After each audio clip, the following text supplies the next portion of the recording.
दरम्यान या मॅरेथॉनमध्ये कारगिल युद्धात मृत्यूलाही मात देणारे मेजर डी.पी. सिंग यांचाही सहभाग होता। त्यांच्याशी संवाद साधला आमचे प्रतिनिधी प्रशांत कदम यांनी। मॅरेथॉनमध्ये अतिशय वेगवेगळे असे लोक सहभागी होत आहेत। एक जे नाव अगदी आवर्जून घ्यावं लागेल ते म्हणजे मेजर डी.पी. सिंग यांचं।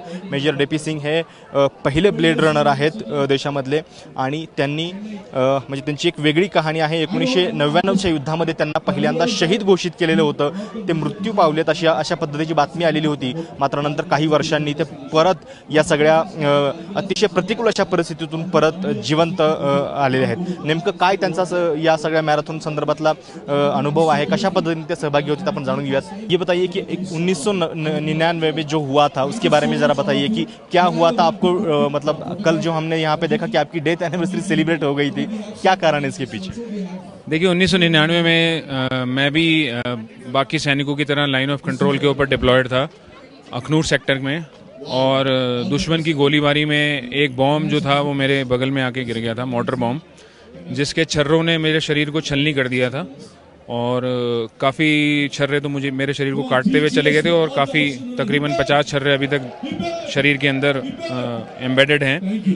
तो उसके कारण मैं काफ़ी मतलब with in fraction of seconds blood के निकलने के कारण मैं अनकॉन्शियस हो गया था। और मेरे 4 जवान, मैं उनको नमन करता हूं, उन्होंने अपनी जान की परवाह ना करते हुए मुझे उठाया युद्ध क्षेत्र से और नदी के पार लेके गए, जबकि दुश्मन की गोलाबारी चल रही थी। वो ना होते तो आज मैं जिंदा ना होता। लेकिन फिर भी मेरे को तकरीबन 2.5 घंटे लगे हॉस्पिटल पहुंचने में, जो नियरेस्ट हॉस्पिटल था। और वहां पर तक पहुंचते पहुंचते मेरे को हैवी ब्लड लॉस और कार्डियक अरेस्ट के कारण एक बार तो मृत घोषित कर दिया गया था। लेकिन वहाँ पर एक सीनियर स्पेशलिस्ट थे एनेस्थेटिक, उस दिन बाई चांस उस हॉस्पिटल में अवेलेबल थे।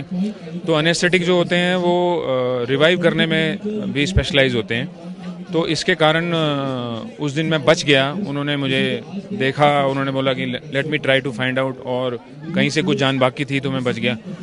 ऊपर वाले की कृपा थी, वहाँ से एक दूसरा जीवन शुरू हुआ, और आज उसकी मेहर से कारगिल में दोबारा 18 साल के बाद मैं आया हूँ। लेकिन इतने सालों के बाद आपकी मतलब दौड़ने की जो उत्साह है, उसका जो जोश है वो कम नहीं हुआ है बिल्कुल।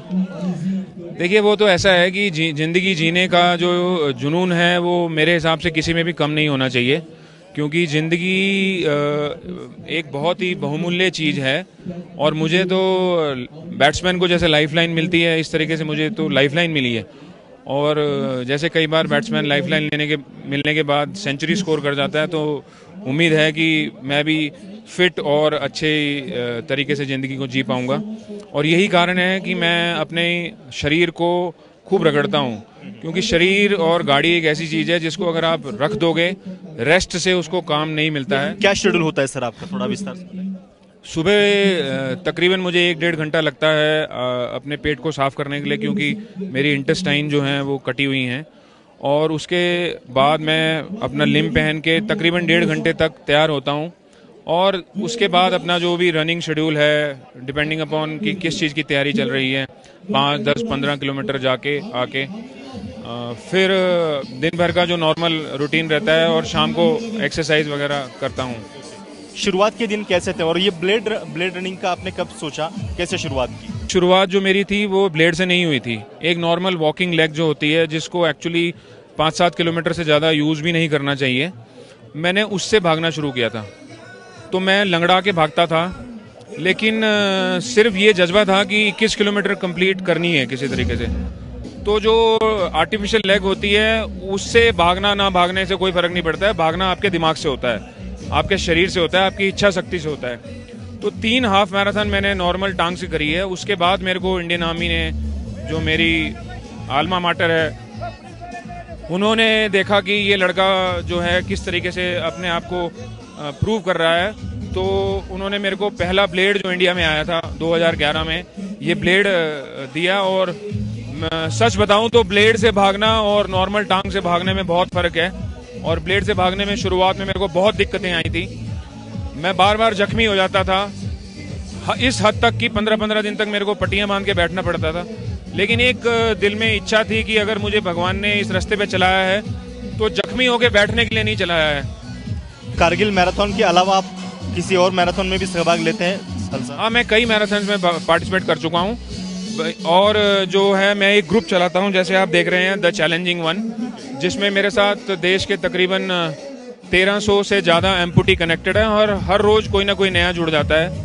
और उनमें मैं उनको सबको प्रेरित करता हूँ कि खेलों में आइए, मैराथन के 5 किलोमीटर 10 किलोमीटर किसी भी हिस्से में पार्टिसिपेट कीजिए और अपनी इच्छा शक्ति को बढ़ाइए, अपने ऊपर गर्व महसूस कीजिए। तो उससे क्या होता है, उनका कॉन्फिडेंस बढ़ता है और एक बार वो जब इसका चस्का ले लेते हैं उसके बाद वो ज़िंदगी में किसी चीज़ से हार नहीं मानते। तो ये जो बड़े शहरों में काम तो मैं करता ही आ रहा था, जैसे मैराथन ऑर्गेनाइज होती है, लेकिन छोटे शहरों को इस चीज़ से वंचित रखा जा रहा था। तो वहाँ पर मैंने सोचा कि मैं अपना खुद का एक प्रोग्राम चलाऊंगा। तर ही होती अतिशय प्रेरणादायी अशी कहाणी मेजर डी.पी. सिंग यांची। 1999च्या युद्धामध्ये त्यांना डेड म्हणजे मृत घोषित केलेलं होतं, मात्र त्यानंतर ते परत एकदा इच्छाशक्तीवरती जगण्याच्या परत एकदा जिवंत झाले आणि आतासुद्धा अतिशय प्रेरणादायी असं लाईफ ते जगतायत, ब्लेड रनिंग करतायत आणि प्रत्येक मॅरेथॉनमध्ये देखील ते सहभागी होत आहेत। अशा अनेक कहाण्या, अशा अनेक प्रेरणादायी कहाण्या या कारगिल मॅरेथॉनमध्ये पाहायला मिळत आहेत। कॅमेरामॅन मोहितसह प्रशांत कदम, ABP माझा, कारगिल।